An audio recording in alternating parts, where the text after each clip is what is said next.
All right, I think let's get started. We've got a good number of people on the line already. We've got some attendees filing in, but we want to be mindful of your time today. Welcome everyone for on this webinar. Welcome. Hope you guys are having a wonderful day. Good morning or good afternoon, depending on where you are joining from. We're excited to have you as part of the OPCALA webinar series. Today we'll be talking about cybersecurity success for small and mid-sized companies. My name is Aaron Bach. I'm a managing partner here at OPCALA. For those of you who are not familiar with OPCALA, we are a trusted advisor. We consult anywhere from the small mid-market to enterprise companies across infrastructure, cybersecurity, telecom, and other operational areas within IT. We work in a lot of these different companies with different scenarios we're going to be talking about today. And in today's webinar, we're going to be talking specifically about cybersecurity success, how small and mid-market companies deal with that.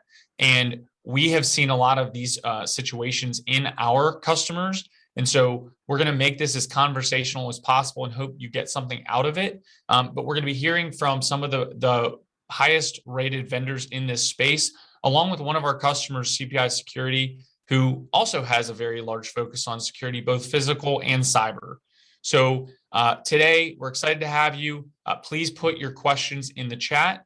Elizabeth will be moderating, and we'll get to those throughout. So before we get started to introduce all of our panelists today, I wanted to share a couple of stats with you guys. So I'm going to pause my screen sharing.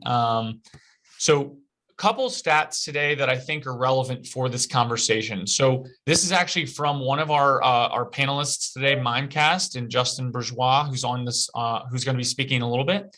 So more than 6 in 10 companies suffered a ransomware attack in the year 2020.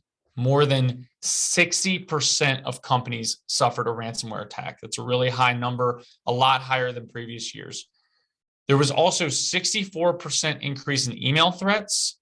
I think we'll have Mimecast and IRONSCALES and others speak to that today. 79% of organizations were hurt by their lack of cyber preparedness. We're going to talk a lot about that with everyone here. And then 85% of all breaches involved some sort of human element. So with those stats, we're going to be talking about this in a conversational format.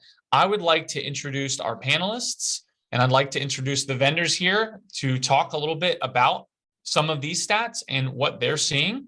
So today, and let me make sure I'm sharing here. Can you guys see my screen okay? Okay, good. I guess we can stop the share for a second. So with us today, we have got from CPI, we've got Grant Walsh and Tyler Collins. Welcome, Grant and Tyler. Good morning. Thank you. I will let you guys go first here in a second, but from Arctic Wolf, we've got Tom Utley. Hey, everybody. From IRONSCALES, we've got Stephen Kowski. Hey, everybody. Thanks for having me. Thanks for coming, Stephen. From Mimecast, we've got Justin Bourgeois. Good morning, everyone. And from SentinelOne, all the way from the West Coast, we've got Matt Larson. Good morning. So what I'm going to ask you guys to do first is, if you guys can, let's go in the order that we started. So Tom, if you want to introduce yourself a little bit more, talk a little bit about Arctic Wolf briefly, share a little background, and then we'll go to the next one. Yeah, sure thing. So my name's Tom Utley. I live in the Charlotte area. Been in networking and security for probably about 20 years now. I work for Arctic Wolf here in the Carolinas. We basically are a security operations company. We're focused on basically providing the services of a security operations center to small to mid-sized businesses. So, you might not have the amount of resources to build a team of 12 or 15 security engineers. And so we basically provide that at scale to our customers. And we do services like managed detection response, which is 24/7 monitoring. We do managed risk, which is helping with vulnerability management. And we do managed awareness, which is basically a fully managed training program for all of your employees. Awesome. Thank you, Tom. And it's awesome to see the success and growth of Arctic Wolf over the last year. Up next, Stephen, if you want to tell everyone a little bit about yourself and IRONSCALES, you're up next. Yeah, I'm the Steve Kowski. I'm the Global Director of Sales Engineering, help our customers with proof of value exercises and kind of the technical side of our tool. Who IRONSCALES is, we run a anti-phishing platform that has a unique combination of both simulated phishing training and active threat mitigation based on AI and machine learning, behavioral anomaly detection to catch BEC and social engineering. And we originated out of the Israeli Defense Force and fighting real world kind of threat actors at a nation state level and moved into the commercial space. Awesome. Thank you for sharing, Stephen. Justin, let's go to you. Sure. My name is Justin Bourgeois. I am a sales engineer here with Mimecast. Been with Mimecast for 4 years, coming from an implementation, network admin, security admin, sort of jack of all trades background for the past 15. Mimecast is a security vendor that approaches security in 3 major zones, where we exist outside your perimeter, or maybe the castle walls, as you might like to think about, and then how we take actions inside the perimeter to circumvent and stop attacks throughout the entire MITRE attack chain. Very good. Thank you for sharing. Thank you for being here, Justin. And last but not least, Matt, let's go to you. Hey gang, Matt Larson here. I'm a SentinelOne account manager in the Carolinas. I'm here in Eugene, Oregon. I've been in cybersecurity for a little over 10 years now. The first half of it spent with Symantec. So started with the legacy AV signature based, and I moved to SentinelOne now almost 3 years ago. And SentinelOne is a next-gen and endpoint protection provider. So we focus mainly on the endpoint using AI, layering AI engines, along with adding in for the first time automation for not just on execution, but full remediation. So we tie together with the rest of the panel here. We focus though mainly on that endpoint, and the way we try to keep you safe is by integrating with many of these other, best in breed solutions. Awesome. Thank you for being here, Matt. And thank you for being up a little bit earlier than the rest of us. So without further ado, our guests, we've got Grant Walsh and Tyler Collins. They are in the same room today. So I will go to them. Grant, Tyler, if you guys can introduce yourself, and then if you guys can, I'll let you guys pick who's doing it. But if you guys can tell the crowd a little bit about CPI, what does CPI do? Give a little bit of background on how large, et cetera, and then we'll kind of get into the meat of the webinar. Sure. So it's Grant Walsh. Good to be here. Appreciate you guys having us on the panel. Been in IT roughly 20 years, primarily on the infrastructure side. A lot more focused on security the last several years, just as things ramped up and put more focus on that for the corporations I've been with. I'll let Tyler introduce himself as well. Tyler Collins, thanks for having me. I've been in the IT industry for over 10 years, kind of across the tech stack. So I would say jack of all trades as well. I'm happy to be here and hopefully can provide some good insight for the conversations.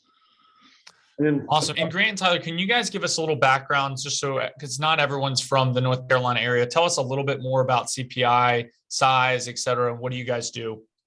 Yeah, so CPI Security is the leading security company for residential and commercial security systems in the Carolinas. So we have a footprint in North Carolina, South Carolina, Tennessee, Georgia, Virginia. We're a typical mid-sized company, but we've primarily focused in this area. I'd say we are, I think overall ranking wise, we're number 8 in the country when it comes to security companies. So that's just to give you an idea of scale wise, but we're a typical mid-sized company ranging in that, that 1,000 employee area. Awesome. And we're going to kind of get into this. So it's kind of ironic. We have a customer who focuses on physical security kind of as they started. So with CPI, so Grant, Tyler, Grant, you said it in your intro, in the last couple of years, you've been more focused on cybersecurity. So we're talking today about cybersecurity in mid-market companies developing a plan. What's changing? So maybe just explain a little bit more to the audience, like why is cybersecurity becoming such a focus of your job, even though infrastructure was it previously? Well, I mean, I think I mentioned earlier in your stats, just kind of like the attacks have ramped up year over year. I think I even saw it this morning that from 2020 to 2021, ransomware is up 148%. So from 2020 to 2021. So those attacks are happening more often. The phishing campaigns are happening more often. And I think in a mid-market company or mid-sized company, a small company, you're kind of that sweet spot. We've talked about it as part of our team. Large organizations usually have dedicated security teams. They have dedicated budgets. They've got CISOs. They've got everybody applied to it. And they've got a lot of data where that quote unquote treasure for the attackers get to, but sometimes it's not worth the effort. And there's a lot of script kiddies and low hanging fruit that they can't get to. We, on the other hand, mid-sized company, not speaking for us directly, but just overall in general tendencies for a mid-sized company, you don't have that dedicated team, a dedicated budget, a CISO. People are just focused on that primarily. So you're wearing a lot of different hats. So as we've seen even where I was at before, companies our size are seeing more of these attacks because we couldn't have that focus on security, didn't have the budget allocated to it. So we've just been more of over the last couple of years, for myself, just speaking for me personally, we've had more of a focus to be aware of what's going on in security. Because things we didn't see this probably 5-10 years ago. While they were always out there, the conversation was there about being security minded. It wasn't something we were laser focused on each and every day when you come in. It wasn't something you just kind of thought of. You've had your best practices from Microsoft, you took your certs, things like that, but it's becoming more and more upfront. The media covers it more. We're seeing more high level attacks. We're seeing a lot more nation state attacks. We're seeing phishing campaigns on the rise. I think some of the tools for the guys today, using Mimecast or, understand what IRONSCALES is bringing out, that you have the awareness is there of those type of attacks. Tyler, would you add anything to that? Yeah, I think and another thing is a lot of small to mid-sized companies, I think, have this misconception that because they're a smaller company that they can fly under the radar for some of these malicious actors, and that's the exact opposite of the approach that you want to take.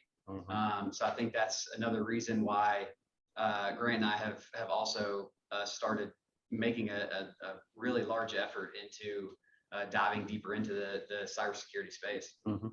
Yeah, and I would add to that, I know we'll get into a little bit more there, but I want to kind of build on what Tyler just said.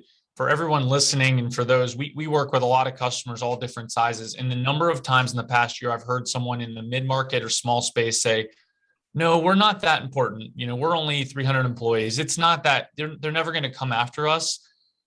That is just not true anymore. It's changing. They don't really care how big or small you are. It's, do you have a weakness and can they exploit it? And for how much money can they get out of you? And I think we'll talk about that. And I'm seeing people smile on the panel because I know that's a conversation that they're all having every day. I guess, Grant, Tyler, ask another way, and maybe Tyler, you take this one to start. So we're also talking about, all right, now that we understand cybersecurity is important from all of the stats and from just what's happening in the space and what you see on the news.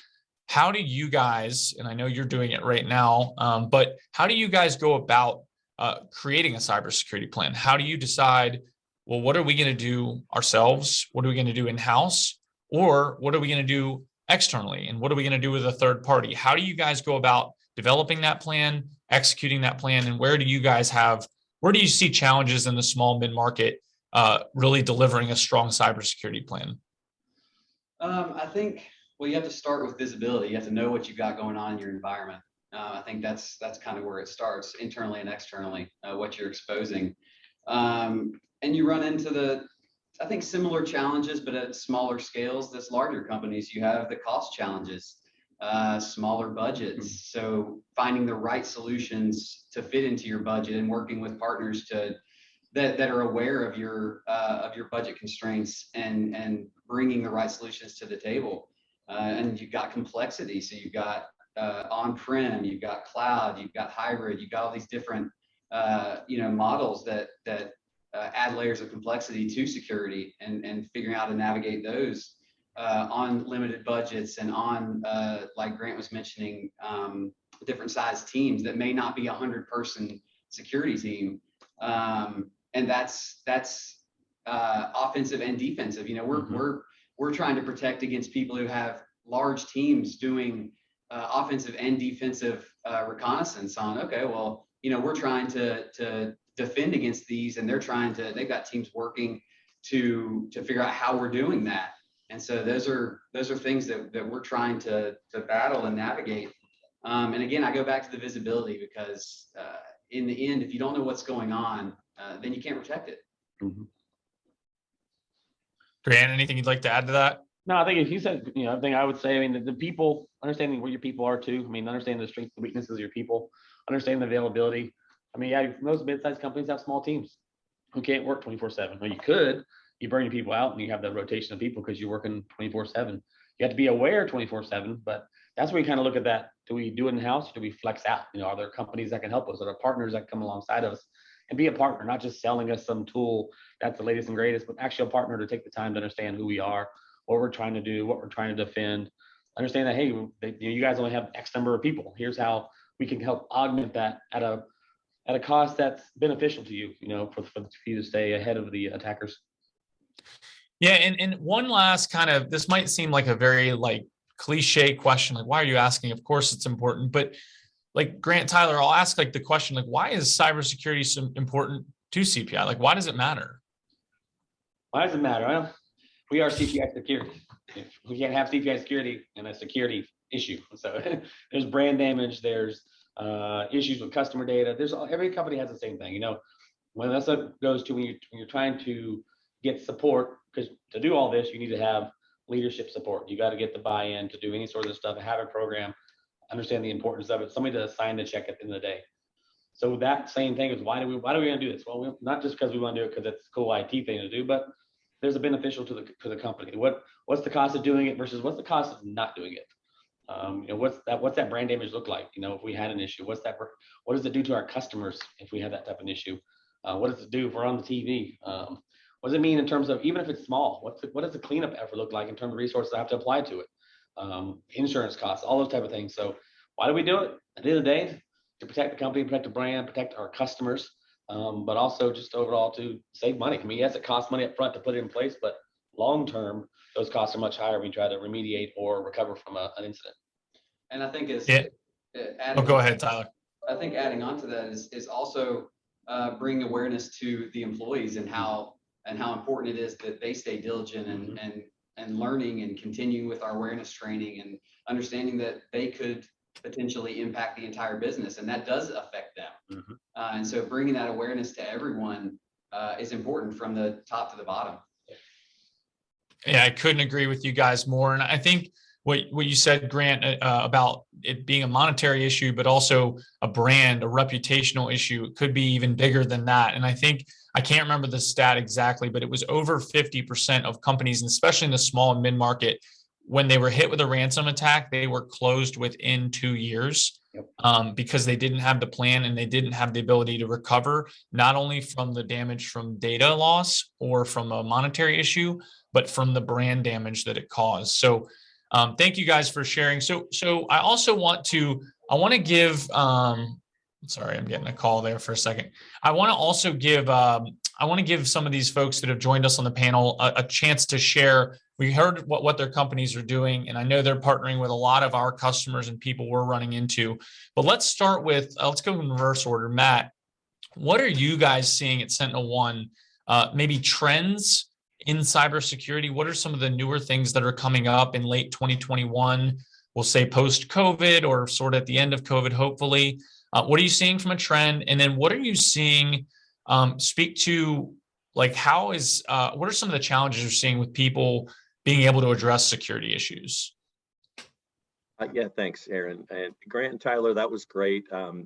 It hit on, to me, the fundamental issue that I see. I talk with people looking to get a stronger stance in security every day. That's what I do. And the common thread of the people that I see that are dealing with breaches is that there is no ownership of security within their organization. So Grant and Tyler, obviously you guys work deep in security and you understand it. Anybody on the call here watching this today, I would encourage you to make sure you have a champion for cybersecurity in your organization, because it starts there. I want to back up way before any tools. You have to understand just how important it is, and then have somebody own that. Many of the calls I get on, even post-breach, the breach isn't really anyone's fault, because maybe it's an IT an admin he's just infrastructure. This is a side gig and he pays attention a little bit, but I would just start there. Like grab a champion, make sure, because that outside of tools is the common thread of the people that I see suffering from ransomware over the last 2 years. So let's start there. Make sure you get a real champion inside your organization. And then as everyone knows, the frequency of attacks has gotten to the point where for many organizations, doing this on your own is not possible. So I would say the Arctic wolves of the world that are watching, 24/7. We have a vigilance offering, but people augmenting your team, I think, is the wave of the future. We have great tools, but in the hands of someone that's not paying attention all the time, still there are gaps. Awesome. Thank you for sharing, Matt. Let's go to Justin. So Justin, same kind of question. What are you guys seeing from a trend perspective? What are you seeing as a challenge, either for people procuring technology or trying to address the cyber flaws in small and mid-market companies? And how are you seeing them either be successful or they're not getting what they want and they're not able to address the concern? Oftentimes in the conversations I'm having, budgetary concerns and just simply, like mentioned earlier, just not having that champion in leadership that understands just how fundamental cybersecurity is to the just general health of an organization. One thing I do like to note and kind of call out specifically is not just a rise in ransomware attacks and spear phishing, but also in supply chain attacks. This is something that is on the rise globally. And yes, you may be the kind of lowest hanging fruit in the attack chain that they're trying to work up. Granted, I can get access to your account. Let's say I'm now looking through your email. If I see that suddenly you have a partnership with this other higher market vendor, partner, whatever it might be, that's a gold mine to me, because now not only can I use your information to get money out of you, I can use your relationship to this giant client, customer, whatever it might be, and now turn them into payday. So I think focusing on the supply chain, understanding that no one person does this alone, and it has to start from the ground up. Get buy-in from leadership. Understand that they need to be made aware that cybersecurity isn't just a professional problem. It's a personal problem. Using the same same password in Facebook as you are for your domain credentials, that's a huge risk in both directions. Yep. So you're saying don't put your child's name and the year you graduated as your password. Pet name's the particular favorite. Snowball 718 is not a great password. Yeah. No, but you're right. And I think you hit on a couple things that are, not only trends, I think, in cyber, but like the supply chain issues. There's some coming from COVID, things like that, but there's also a lot that are coming from a cybersecurity breach that's shutting down an entire supply chain. And we're seeing that lead up where upcoming on the holidays, people saying, well, things aren't going to come in time. It's because the supply chain is being attacked. And you're right. People they're going down market, they're going up market. And they're not just like, that's where I go back to the question of like, why me? We're talking, a lot today about small mid-market. It can affect the people that you're working with. You may not be the end goal. That's kind of the point. You're just the first step into hitting that big fish I'm after. Yep, absolutely.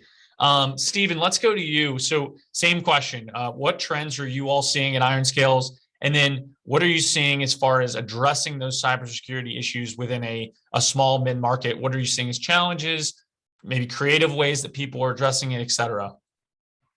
Yeah, I think that just to build on, Justin's what he's saying, I agree. The supply chain attack, anybody, any vendor impacted by like SolarWinds or something like this, it's a real concern, right? We need to be, focused on that. But also, I think I heard something earlier about the kind of limitations from a human standpoint, right? The resource challenges. You need tools that, you're not getting this kind of death by dashboard that will scale along with the threat because it's growing every single year. It's not going away. It's not getting better, right? So you need something that is going to grow and scale and with your organization and actually be a force multiplier at the SMB market level, because like we said, there's just only so many folks. And then I want to go back to Matt's statement. I loved it, right? You do need that mouthpiece and you do need that champion, but also I think it's even beyond that. You need every single person, like we've been hearing here, to understand that this is not a technology problem. This is a business risk problem. Where security is a risk management function first and foremost. It's not just a group of technologists. The business has to understand that. And then also each individual employee that may have to understand that the business may survive and your role in it may not, right? So if everybody has a personable, actionable interest in it and needs to, really take account. But for us, when we look in the messaging space, most of our focus on that, you look at median impact of any given phishing attack, $260,000, about 10% of them, I think are up in the world, up around $10 million, right? And what we're seeing is hyper personalization. Social engineering, if you look at the latest Verizon DBIR, it has increased from, I think, 11% to 22% over the last year. And when you see the things like OpenAI GPT-3, you see phishing as a service economy growing. It's dirt cheap to send an email, right? That's why you're seeing this growth, is because it's just so easy to do. Anyone can do it, and we can buy a rootkit. It's very, very simple. So, I mean, we certainly see trends around holidays and COVID and these types of things. We're going to see that missed package FedEx wanting you to click and put in your information. We certainly see that.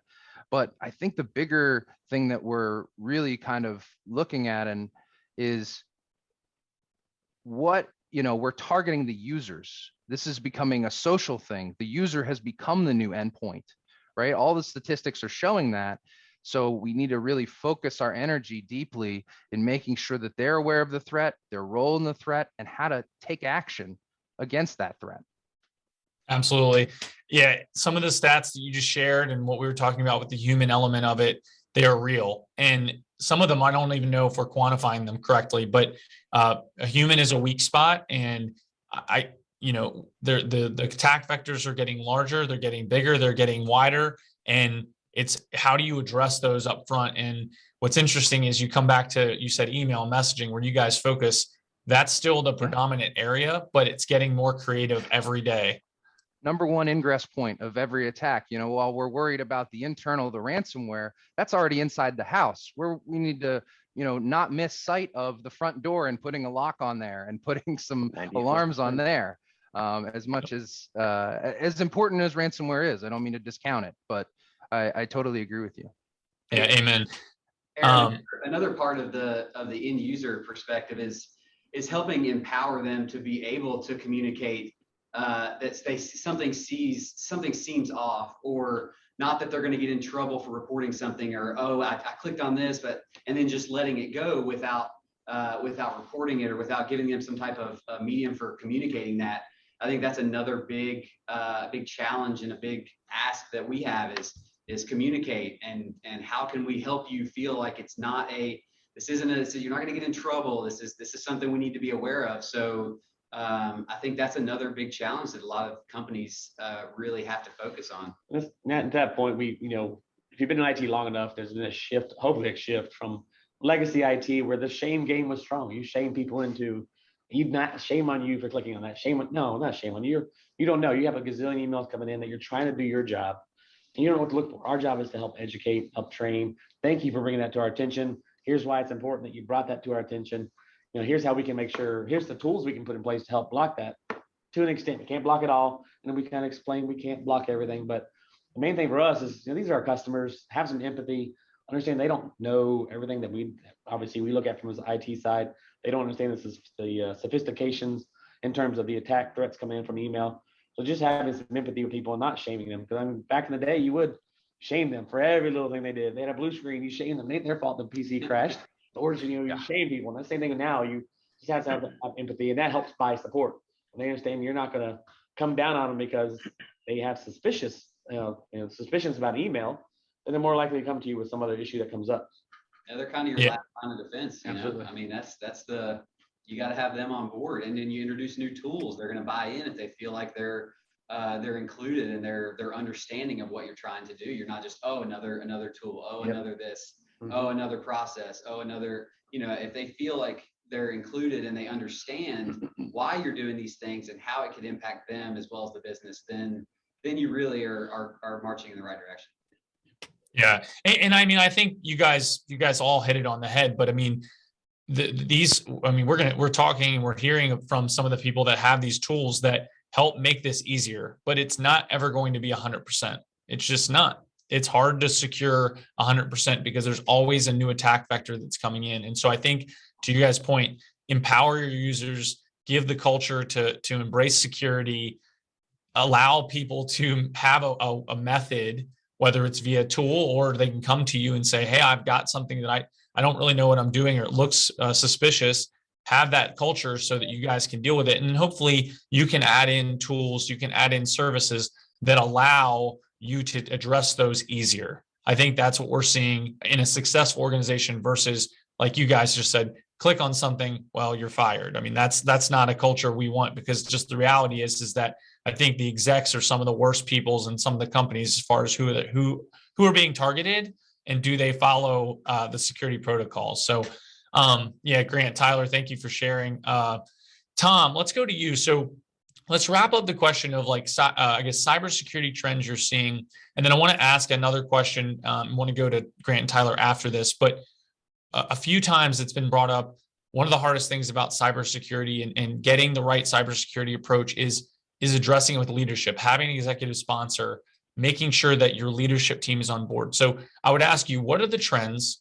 And then how do you help leadership, folks that are maybe not as familiar with IT or security, how do you help them understand the risk and the value, even though it's cost they haven't seen before? How do you do that? Yeah, those are great questions. And I just want to echo what the other folks have said about the trends. I mean, user awareness and supply side attacks or supply chain attacks are definitely, the two biggest things that we're noticing. I mean, just to go back a little bit, with the SolarWinds incident, imagine, you've got this environment, you've got your tools, you're managing your environment the best you can. You wake up one day and you're completely owned by an attacker. And this is not something that you did wrong. It came in as a part of the software for one of your trusted tools. So there's really no way to prevent that from happening. So, the only thing you can do is detect that and respond to it. And so you ask, why would a small company be worried about that? Well, you might not even be the target. You might just be collateral damage. Supply chain attacks have introduced this concept into security that they're going to attack the entire ecosystem and try to get the large companies. But at the same time, your network is also being owned. And so I think that's pretty, it's about to be Halloween. I think that's pretty scary when it comes to those supply chain attacks. On the user awareness side, yeah, I mean, I think it's something like 85% of attacks begin with a user error, like clicking on a phishing link or downloading the wrong file.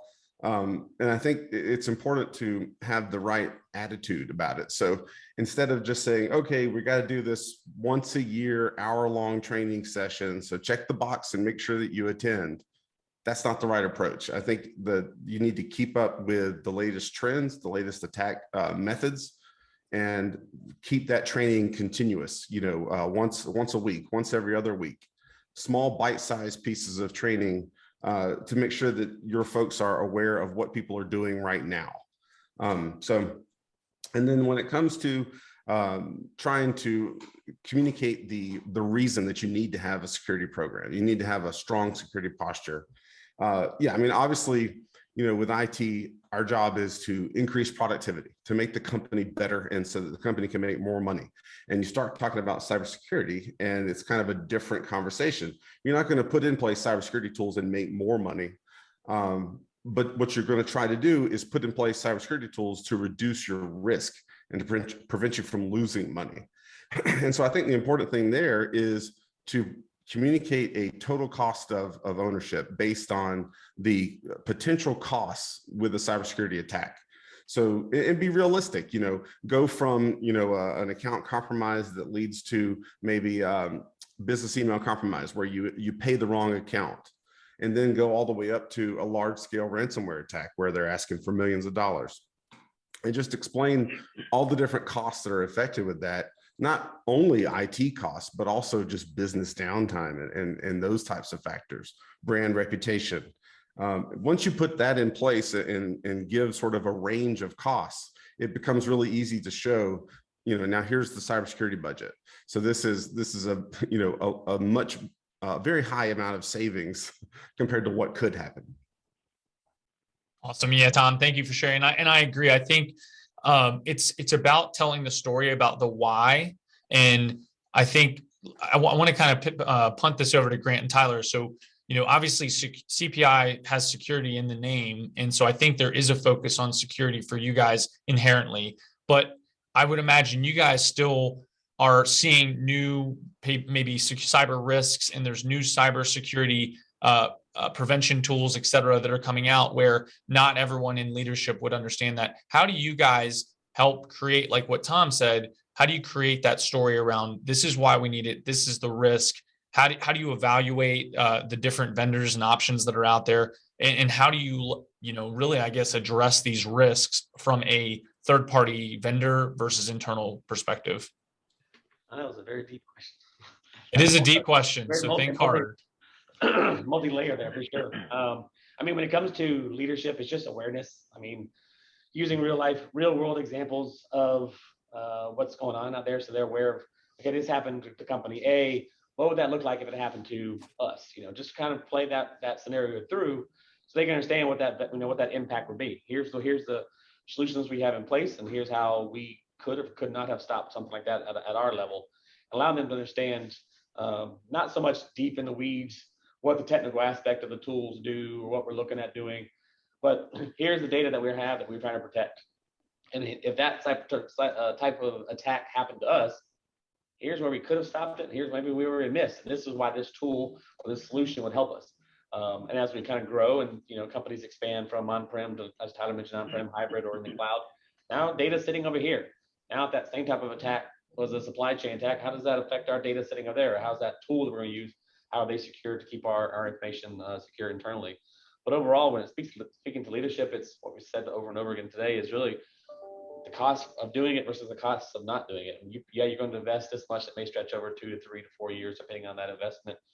But one attack or one breach or one incident could easily wipe that cost out when it comes to the remediation and recovery from it. Or like you said, if small to mid-sized companies don't recover after 2 weeks and they shut down, that's a massive loss. So it's just for us from the leadership standpoint, it's communicating to the ownership executive team on a regular basis, not just doing it at budget time. It's once a year you get your budgets. Hey, now we're time to talk about security for next year. Now it's an ongoing thing every week, every month, having that slide, that point in the executive communication of, hey, here's what we're doing. Here's how your tools are working. So after you've got the tools in place, here's how your investment is paying it back. Here's how your investment is working every single month, every single week. Here's how your phishing tools are working. Here's how your endpoint tools are working. Here's the things we're catching. So that builds that confidence every week over and over again that, okay, the money I spent as an owner or the executive team that we spent on the company is paying back. I'm getting bang for my buck. Yeah, I think to add, again, it's the constant awareness. It's the ongoing awareness of what the threat landscape looks like to the business internally and externally, and other companies similar. It's the constant. This is something that's happening every day. It's changing all the time. And I think historically, a lot of companies just had no awareness of how frequent these types of attacks and incidents are. And it's got to change. That's got to be a constant conversation. It's never ending. It's unfortunate as it is. You talk to ownership. Okay, so now we bought this. We're secure. No, we're secure right now. We're getting against this particular threat today or this second. Tomorrow can change quickly. An attacker changes direction, just like anything else. It's a to be cliche, it's a cyber war. You are constantly on the defense. You're having to constantly change your tactics, techniques to stay ahead. So that's the same thing. If you continually remind your leadership and help them understand that this thing is going on, and every time it hits the news, hey, here's another one. Let me just share this with you. This one was on the news today. You probably saw it. We all saw the Colonial Pipeline ones or the Kaseya ones or the other instances out there in the world that happened. So, hey, this happened. Here's how that could have impacted us, and just having those conversations. And that's, let them know that it's not an ending project. And, you hit a certain date and you're done. It's the constantly evolving and trying to stay ahead of those attackers. And you're fighting against these have become businesses. I Yeah. mean, you're fighting against businesses that have you know, their goals are to figure out the way they can get in. All they need is one. I mean, you're trying to protect against everything you can. All they need is one 0 day, one something. And so it's, you know, again, it's the awareness. Yep. This is only going to get worse. Yeah. Well, and to that point, for those of you who are monitoring the chat, Tom had shared, we brought up the SolarWinds attack. I think multiple people did. He shared a link if you take a look at that afterwards. But you see, we talk about the threat landscape changes, and this is why we have to always be prepared.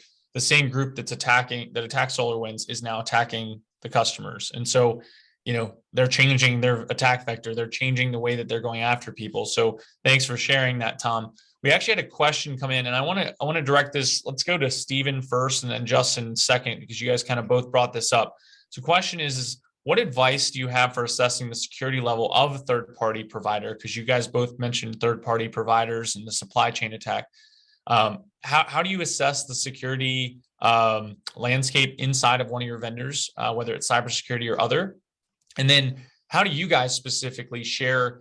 I mean, you guys are security companies, so that's what you guys do, but how do you share like how secure you guys are and how your supply chain is tight or protected? Stephen, let's go to you first. Absolutely. Yeah. Great question. You know, I'll talk about, you know, how we share first and foremost is through accreditations and third-party audits. Internal pen testing is what we're doing all the time. And how we share our kind of those reports is, you know, under NDA is some our SOC 2 report, right? ISO certifications and our regular continuous audits of our own environment, right? That's how we share that and how we secure it. We're a security company first and foremost, and if we kind of fail in that, you know, respect, we've really missed the ball. As far as other clients, yeah, and vendors don't have a ton of sub-processors. Those that we do, we try to ensure that they're having similar controls put in place. They are having pen tests being done. They have similar audit requirements. And frankly, if we can limit it to just as minimal data as possible that we transmit, we don't want to give them anything more than they absolutely need to give us data back. I don't want to give out an entire email. If I just can give out an MD5 hash to a vendor, that's really all I want to do, right? And so it's how do I minimize the amount of information that we're giving out ongoing, and then making sure that they are establishing these minimums and they're maintaining those, and allowing us to do independent audits as well. Yeah, and that's a great answer. And so, Justin, going to you, similar question, but you know, how do you guys address the third-party supplier? But then maybe give your recommendation to those who are listening. How should they go about also addressing their third-party suppliers, whether it's in IT or other? Certificates and attestations, ISO certs and SOC 2 Type 2, whatever it may be. Those are a great place to start. As a security professional, though, as the IT manager, whatever the position may be, you're probably going to get some sort of pushback, some sort of request from an end user, maybe even someone in the C-suite, that this vendor needs to be treated differently. This needs an exemption from this rule. This needs a custom something. Fight that hard.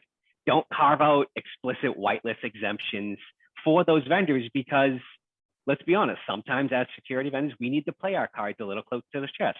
I don't want to tell you what kind of firewall I'm using. I don't want to tell you what endpoint solution I'm using, because yes, we may be partners, but yeah, kind of not your business.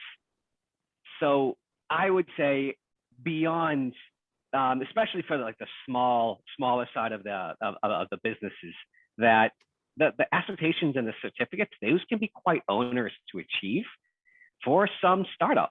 And maybe they do some sort of niche thing that is fantastic, great partnership to have for your company. But at the same time, that's a company of 10 people.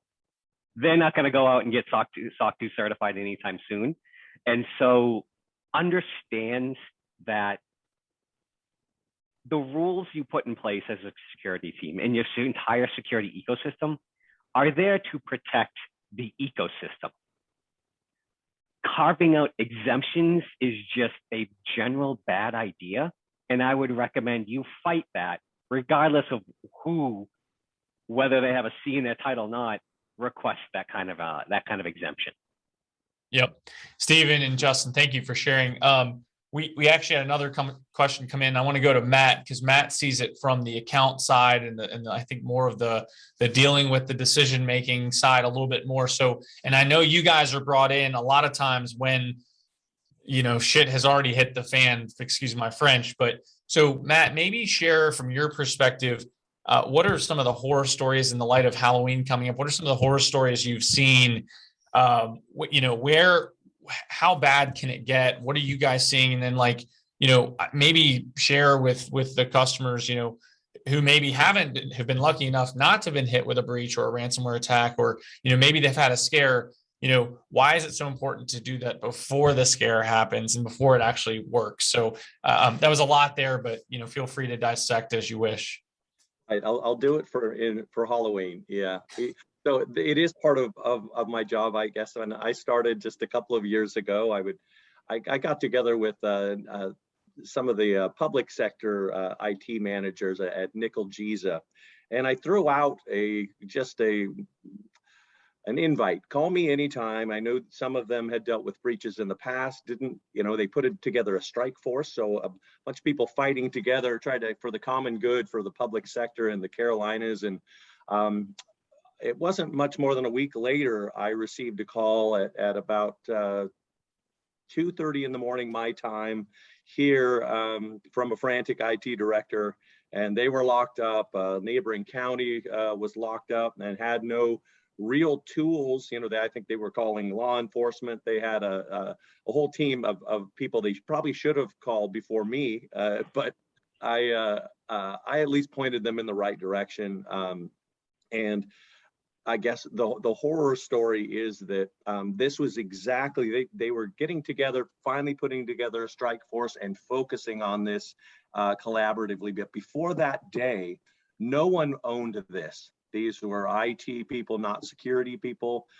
So it really drove that home to me as I watched over the next couple of years this happen. And again, the common thread there, they were dealing with antiquated systems, and the thought that someone would go after them hadn't even crossed their mind. Why would someone? We have no money, and we saw that kick off a string. So I think these supply chain attacks have really put to bed the idea that, well, you're not going to be a focus. You may not be the end target, as Justin and Stephen have said, but that doesn't mean you're not going to be part of that. So I've watched, I guess, some 55 of them over the last couple of years that had called me and said, and I wish I had talked to you 6 months earlier, but it's not just endpoint security. I mean, this is going to go for anyone here on the panel that get somebody to really own this and put your processes in place, and like you said, stick to them, as Justin said. Because it can get ugly at 2:30 in the morning, thinking that you're not you're not the target. It really is irrelevant anymore. They're a lot of collateral damage. Yeah, and to that point, we've talked, and thank you for sharing, Matt, and for the sake of Halloween, obviously, but we've talked a lot about all these things you can do, and it's better to be doing it earlier rather than once things have already kind of hit the fan. So I want to go to Tom and then Grant and Tyler. So Tom, you guys specifically deal with customers who may not have the resources on the security side to really even come up with a plan and really kind of move that along because they don't really know where to start. What is, obviously with the mid-market and small IT, resources is always a challenge. How do you guys go about, and what would you suggest for a company that doesn't have the staffing to really address the cybersecurity properly? How do you start? Like, where would you advise someone to begin? How do they end? And then let's go over to Grant and Tyler afterwards to maybe get your customer perspective. Yeah, so I mean, I would start with a framework and making sure that the leadership at my company is agreeing with me that we need to fill out this framework, basically have a solution for each component of the framework. And there's several different ones. The NIST framework is probably, the most popular, but it basically gives everyone a reference point. Here's what we're talking about. When we say we need to detect issues, here are the different components of that. Once you have that in place, you need to figure out, okay, what should we address? And, obviously Arctic Wolf can help out a lot in terms of addressing those different components, because we monitor environments 24/7, and we provide a concierge security team, which are security experts that are, focused on your individual account to work with you and, shore up your environment over time. So that's a part of our service, is to have that team of experts that you can reach out to and that can help you build your security posture. So even if you don't go with Arctic Wolf, I think it's extremely important to have security expertise that you can leverage, whether it's in your company or a consultant or a service like ours, so that you can assess, here's where we are. How do we get to a good state from right here? That's really the most important thing. Awesome. Yeah. And I guess let's kick over to Grant and Tyler. So from your side, even at a mid-market company, and it depends, I guess, on what your classification of mid is, but you guys, I know, have dealt with staffing challenges. I think we all have, with, especially in the last year and a half with COVID. So, staffing being an issue, finding people to fill roles that you really desperately need, how do you, that list of, okay, hey, we've got a lot of things we need to secure. It might be broad. It might be everything in some people's eyes at the company, which is fair. How do you start? How do you start with that list, and how do you start checking those boxes off? Yeah, I think this kind of goes back to what Tom said. I think you get the visibility first. You figure out, kind of what framework. You do a risk assessment or a pen test, or kind of identify the potential exposures that you have. You do your research and find, is it as the primary attack vector, which, we're seeing a ton of for email. Okay, is that a place we should start from? Let's ensure that we're securing our environment from the email side first. But I think it still goes back to working with a partner, and doing your research internally and figuring out, what's the most likely vector that we are going to be compromised, and start going from there. And that's still a part of that, is working with a vendor and getting that visibility, and then just start checking them off. Awesome. Well, we've got 5 minutes left. There's a question here in the chat. I'm going to leave this as a rapid fire for all of you guys, but it's kind of a funny question. So, who are these bad actors that hack into the orgs? They're obviously smart. Why can't we use those smarts for good? I'll let, let's see. Let's go to Justin first. The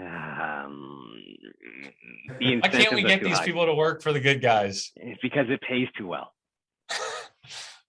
It pays too well. If I send out an email campaign, and let's say it's bottom of the barrel, no sophistication, I'm expecting maybe a 0.1% success rate there. Well, I sent that to 2,000 people. That's 2 people, and 2,000 people. That's basically all of Mimecast. Okay, so now I send it against 9 other companies. It's just simply too lucrative. Awesome. Steven, let's go to you. Quick question, rapid fire. What is the maybe the largest ransomware amount you guys have seen? You don't have to disclose the customer, obviously, but what's the largest ransomware account? Or, in the sake of Halloween horror stories, what is the highest click rate of emails, bad emails and training you guys have seen in an organization? What percentage people click a bad email? Percentage click rate. Yeah, it's when we're doing these trainings, I think it's I've seen as high, and I've seen in the 90s, in some extreme cases. I think you can always drive it down. You could drive it down to, maybe 10 or 15%, but because these things we're trying to paint a moving train here. You're not going to get it with just templates alone and that kind of thing. So, with the customization, and the hyper personalization, it becomes very, very challenging to drive it down much, much further than that. So don't know if that answers it. No, 90%. If I'm the CFO, CEO, I'm the IT manager of that organization. I am very worried. I saw 68% in a 2,000 person organization last year. That was the highest I had seen. So 90 is very scary. Thank you for sharing. Tom, one last question for you. What do you, I guess from what you guys see commonly, what is the biggest challenge from like a cost perspective when it comes to addressing a security need? And I could kind of tell this story probably for you, but what do you guys see people try to do it to address something and it doesn't work, and so they go a different route? Well, I mean, so there's two things. On a technology side, there's a tool called a SIM, which a lot of people try to install and manage themselves. And you quickly find out that you can't just purchase a SIM. You also need all of these various add-ons. And getting all that configured and tuned is a very long-term project. You have to hire people, not just one person, but people to manage that tool full-time. And then you have to start hiring people who are forensics experts and can dig into security issues. And so then we get to the second problem, which is people. And the cybersecurity experts are just few and far between these days. And, you know, rightfully so, their salaries are very high. And so it just becomes extremely expensive to do this on an individual company basis. So that's sort of where we come in, is that we've been able to do this at a scale where we can provide that level of service, but without, you know, having to hire so many employees. Awesome.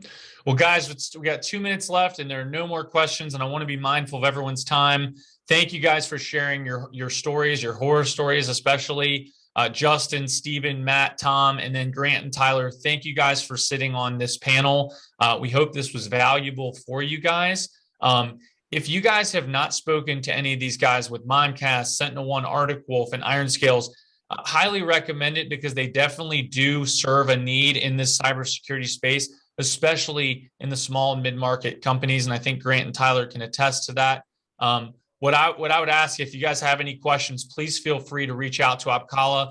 We see this every day with our customers. We get the question, hey, I don't really know where to go next. What vendor, what tool? Hey, there's a process, there's a service I'm trying to address, and I don't even know if it exists. Please reach out to us. We see this. We've done it before. Don't recreate the wheel. Once again, guys, thank you very much for joining. I'm going to share a screen as we leave that just shows what's coming up next. You guys can see my screen now, but thank you to you guys for joining. What's next? We're going to send out this webinar recording for all that could attend and couldn't attend. We're also going to attach a cybersecurity checklist for you. I would recommend, if you haven't done this, go through this as an exercise with your organization and see, where do you guys fall.